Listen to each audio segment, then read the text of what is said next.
Dans cette vidéo, nous allons voir ensemble l'impact de nos paroles et comment elles peuvent impacter ceux qui sont autour de nous. Tout de suite, après le générique.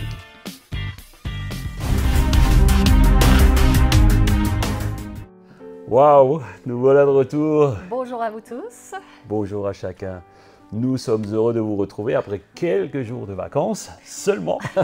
On espère que vous avez aussi pu vous reposer un peu.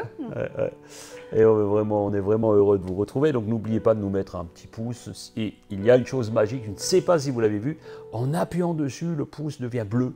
Alors c'est pas parce que vous lui avez fait mal, mais vous pouvez appuyer parce que ça va faire monter la vidéo aussi dans l'algorithme de YouTube. Donc n'hésitez pas à le faire. On veut vraiment bénir un maximum de personnes autour de nous. Amen. Alléluia. Alors, la Bible dit que ce que tu déclares de ta bouche est extrêmement puissant. Ah oui, c'est clair. Tes paroles, nos paroles ont une puissance. Amen. Ouais, dans les deux sens. Dans les deux sens. En bien. En bien ou en mal. Ou en mal. La Bible, c'est la parole de Dieu. Ouais. Vous le savez. Et si Dieu a pris soin de parler autant, c'est aussi pour beaucoup nous enseigner. Alors la Bible nous dit, dans 361 versets, il nous est parlé de la bouche. Dans 112 versets, il nous est parlé de nos lèvres. Et dans 182 versets, il nous est parlé de notre langue. Au début, la Bible était transmise de bouche à oreille. Et beaucoup, on l'a d'ailleurs appelée la parole, the parole de Dieu. La parole de Dieu, the word of God, par rapport à la transmission qui était le bouche à oreille. Et vous pouvez voir aussi qu'il y a toutes sortes de paroles. La parole. Leur parole. Leur parole. La parole des uns et des autres. Semer la parole. Les paroles de l'Éternel. Les paroles vraies, les paroles fausses. Les paroles pures, les mauvaises paroles. Écoute-moi. Bravo, vous connaissez la chanson. On va pas vous la faire ce matin. Pour être enseigné, pour entendre Dieu nous parler, nous avons tout simplement besoin de beaucoup lire la parole. Lire la parole, oui. Lire la parole, c'est aussi nous en imprégner, c'est aussi l'écouter. Donc n'hésitez pas. Et c'est toujours bien, quand nous la lisons, de la lire à voix haute. Parce que non seulement nous la lisons, mais nous l'entendons en même temps. Et si nous ne voulons pas nous passer à côté de ce que Dieu veut nous dire, Dieu nous met en garde contre, premièrement, nos propres paroles. Nos propres paroles, parfois, nous parlons pour ne rien dire. Nous parlons trop. Ou parfois, lorsque nous parlons trop, nous avons aussi plus de... Il y a une statistique qui dit que plus que tu parles, plus tu as aussi d'occasion de dire des bêtises. Alors parfois, il est bon de se taire. Il est bon de se taire. Ouais, c'est vrai. Et la chose la plus difficile à laquelle nous sommes confrontés quotidiennement, c'est bien la maîtrise de notre bouche, la maîtrise de notre langue. Oui, c'est vrai. Et ça, alors on n'est pas là pour faire culpabiliser qui que ce soit, vous juger parce que vous parlez trop, parce que vous ne parlez pas assez.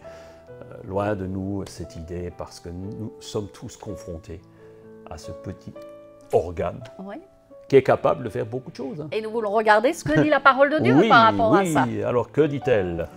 Parce que c'est vrai que Jacques, il qualifie notre langue de petit feu qui embrase une grande forêt. Et dans Jacques 3,5, il est dit, de même, la langue est un petit membre et elle se vante de grandes choses. Voici comme un petit feu peut embraser une grande forêt. Ne négligez jamais l'impact d'une parole, l'impact de ce que tu peux dire, ou ce petit instrument qui peut torturer bien des vies et peut-être même la tienne. Oh, toi, ma langue, apprends à te tenir tranquille. Dis-lui ça tous les matins et tu vivras mieux. Et ça, j'ai pensé à ça, qu'il faudrait inventer des cours de dressage de langue. Oui, c'est une option. C'est une option. Et nous allons voir, parce que la Bible en parle beaucoup, dans Proverbe 18, 21, il est dit « Les paroles peuvent donner la vie ou la mort. Celui qui aime parler doit en accepter les conséquences. » Nos paroles ont un impact direct sur notre propre vie, mais aussi sur celle des autres. Sur celle des autres, c'est sûr. C'est un impact direct, affectif. Ça touche notre émotionnel, ça touche... Spirituel. relationnel. Ça impacte spirituellement les choses. Donc il faut vraiment en être conscient. Il y a une citation que j'aime beaucoup et peut-être tu peux nous la lire, hein, j'avais noté. Oui. Alors cette citation dit « La résonance affective que produisent nos paroles n'est pas seulement épidermique, périphérique, mais elle pénètre dans la sensibilité profonde. Elles atteignent le cœur du destinataire dans son fort intérieur. » Oui, j'aime beaucoup cette citation parce qu'elle elle montre bien l'impact que cela produit en nous. À différents niveaux. À différents niveaux, et notamment dans l'émotionnel, le cœur, l'endroit le plus difficile parfois à guérir. Hein. Et nos paroles impactent en bien, en mal, en fonction de ce qui sort de notre bouche. Et nous devons vraiment faire très très attention de ne pas nous laisser emporter, parce qu'il y a une résonance. Il y a une résonance qui sort de notre bouche et qui prend effet dès que nous l'envoyons quelque part. C'est comme quelque chose, tu envoies que tu ne peux plus rattraper. J'allais dire, on ne peut plus le rattraper. Hein. Que ce soit des paroles bienveillantes, que ce soit des paroles agréables, exprimant de la sympathie, de la compréhension, de la consolation. Compassion, ou peut-être ou même de l'encouragement, c'est parfois plus rare. Et dans ce cas-là, ça fait énormément de bien aux bénéficiaires. Ou aussi à l'inverse, des paroles qui sont des paroles de reproche, qui sortent peut-être plus facilement parfois de nos bouches, hein, de condamnation, de jugement, et cela arrive à délivrer un sentiment de culpabilité. Ou parfois, cela diminue l'estime de soi. Ce sont parfois des critiques gratuites, ou de la mesquinerie, de la moquerie, on voit ça. En clair, ce sont des paroles toxiques. Oui, et c'est pour ça que nous devons veiller. Hein. Qui détruisent celles qui les reçoivent, mais aussi ceux qui les donnent. Exactement. Et nous allons voir dans 1 Pierre au chapitre 3, verset 10. « Celui qui veut jouir de la vie et connaître des jours heureux doit réfréner sa langue, se garder de dire du mal et cesser de tromper par ses paroles. » Alors, est-ce que tu vas avoir une vie agréable et connaître des jours heureux? Ah oui, moi je veux. Alors ne dis pas de mal des autres. Évite également les mensonges. Alors si tu veux avoir une vie heureuse, dresse ta langue. S'il n'y a pas de cours, commence à lui parler, dis-lui toi maintenant, oh ma langue, tiens-toi tranquille, tais-toi. Il y a un lien direct, vous savez, entre le bonheur et une vie agréable et notre environnement qui est généré forcément par des actions, par des paroles. Tout ce que tu diras va engendrer quelque part la vie ou la mort, des joies, des peines, soit dans ta propre vie, parce que si tu es tout le temps en train de te dénigrer, tu ne pourras pas être heureux. Ou alors aussi cela dans la vie des autres. Ce ne sont pas juste des paroles que nous prononçons, mais c'est une œuvre de création. La terre a été créée par la parole, qu'elle soit positive ou négative. Alors notre bouche doit nous servir pour prier, pour encourager, pour louanger, comme j'aime à le dire, exhorter et bénir. Faire du bien. Mais là où nous devons être attentifs, c'est qu'elle peut aussi malheureusement nous conduire à pécher. Et là aussi, Jacques en a parlé au chapitre 4, verset 11. Il met en garde et il dit « Frères et sœurs chrétiens, ne dites pas de mal les uns des autres. Celui qui dit du mal d'un frère ou d'une sœur, ou qui les juge, dit du mal de la loi, et il juge la loi. Et si tu juges la loi, tu n'obéis plus à la loi. Tu es son juge. C'est Dieu seul qui donne la loi et qui est juge. Lui seul peut sauver et faire mourir. Mais toi, qui juges ton prochain, tu te prends pour qui? Jacques était dur, hein. Il n'y est pas allé avec des mots avec le dos de la cuillère. Avec le dos de la cuillère, comment dire? Dire du mal, dit-il, c'est juger. C'est juger. Or, Dieu est le seul juge. Notre seul juge. Nos paroles peuvent blesser, même tuer. Dans Proverbe 18, au verset 21, il est dit que les paroles peuvent être source de vie ou de mort. De mort, oui. Il y a plusieurs exemples dans la parole de Dieu qui nous montrent l'impact de nos paroles. Quand le prophète Jérémie, par exemple, a appelé le peuple à se repentir, il était dans une situation difficile, le peuple ne voulait pas de Dieu, Jérémie venait de découvrir le livre, la parole de Dieu, et il a essayé de leur proposer cela. Et au lieu d'obéir à cet appel, qu'est-ce qu'ils ont fait? Ils ont comploté contre lui. On va peut-être lire dans Jérémie 18.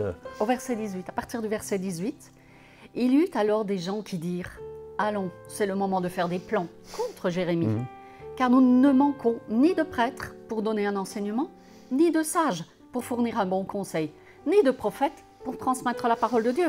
Portons-lui un coup fatal par une campagne de dénigrement Et nous n'accordons aucune attention à ce qu'il dit. Voilà ce qui s'est passé. La langue. Et ils ne l'ont pas tué. Oui, Ils, pas ils physiquement. ont dit, ok, qu'est-ce qu'on va faire? On va pas lui couper la tête. Oui. Qu'est-ce qu'on va faire? On va commencer à le dénigrer. Oui. On va dire, ouais, c'est un faux prophète, oui, il est ceci, il est cela. Ils ont commencé à le dénigrer, ils étaient déterminés à le faire mourir par des paroles. C'est-à-dire le ramener au niveau zéro pour que plus personne ne l'écoute. Les paroles peuvent donner la D'ailleurs, vie. il y a des paroles qui font beaucoup plus de mal qu'une gifle, une claque Waouh. ou autre chose. C'est vrai, hein, c'est vrai. Et la prime des paroles mauvaises et négatives est l'effet dévastateur que cela produit dans la vie de la personne. C'est vrai. Dans notre ministère, nous avons rencontré de nombreuses personnes liées par ce genre de paroles. Il faut les en délier. Par la prière, Oui. nous avons Mener souvent un fait. combat, oui. Et souvent, c'est un combat long Oui. et douloureux parce que c'est des sales habitudes qui ont été prises parfois dès la jeunesse. Je ne blâme personne parce que parfois, nous reproduisons juste ce que nous entendons autour de nous. Et puis la personne peut être elle-même détruite, paralysée dans la vie à cause de paroles qui ont été dites sur elle et qu'elle aura cru.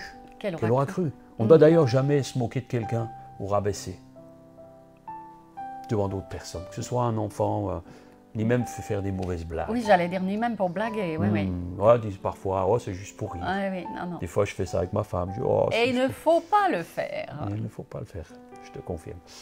Ne faites jamais ça. La parole de Dieu dit que la bouche déborde De ce de ce qu'il y a dans cœur. notre cœur. Parce que si vous avez quelqu'un qui est sans cesse en train de vous charrier, de vous moquer, quelque chose de bon n'est pas dans son cœur. Méfiez-vous de ces personnes. Et si on dit des paroles, même en blaguant, cela veut dire que ces paroles avaient trouvé une racine dans notre cœur. Mais elles ne glorifient pas Dieu et elles ne montrent pas son amour. C'est vrai qu'elles sont tout simplement le reflet de ce qui est en nous. C'est parce que de ce ça, qui est au ça part de profond notre nous, cœur. hein. La semaine prochaine, nous allons continuer avec d'autres impacts que produit ce petit organe très souvent désobéissant de manière anarchique. Hein. J'aimerais qu'on puisse prier. Est-ce que tu veux bien prier? Eh bien Seigneur, merci pour ta parole. Parce que c'est vrai que chaque fois que nous l'ouvrons, nous découvrons ce qu'elle veut nous dire, combien elle veut nous enseigner. Et je te prie maintenant pour que tu nous aides à garder notre bouche, à ne pas prononcer des paroles mauvaises. Seigneur, merci pour qui tu es, merci pour ton soutien. Je te prie pour tous ceux qui sont derrière leur écran maintenant, pour que tu puisses aussi amener un baume de guérison sur leur vie par rapport à toutes les paroles négatives qu'elles ont pu entendre sur leur vie et qu'elles ont pu croire. Je te le demande au nom de Jésus. Amen. Eh bien, nous avons été heureux de vous retrouver, comme chaque semaine. Nous vous attendons la semaine prochaine pour la suite. Eh oui, N'oubliez pas de vous abonner, mettez-nous un commentaire. On aime ça. Si vous avez des questions, nous sommes aussi là à votre écoute. ou des thèmes que vous aimerions que Oui. nous partagions, Oui, n'hésitez pas à nous envoyer un petit mot. voilà. Et bien merci pour tous ceux qui nous font un retour. Et je bénis le Seigneur pour tous les encouragements que nous avons eus parce que vous en avez eu et que vous avez le désir de les partager. Prenez soin de vous. Prenez soin de votre âme, on vous dit à la semaine prochaine. À la semaine prochaine. Ciao. Bye bye.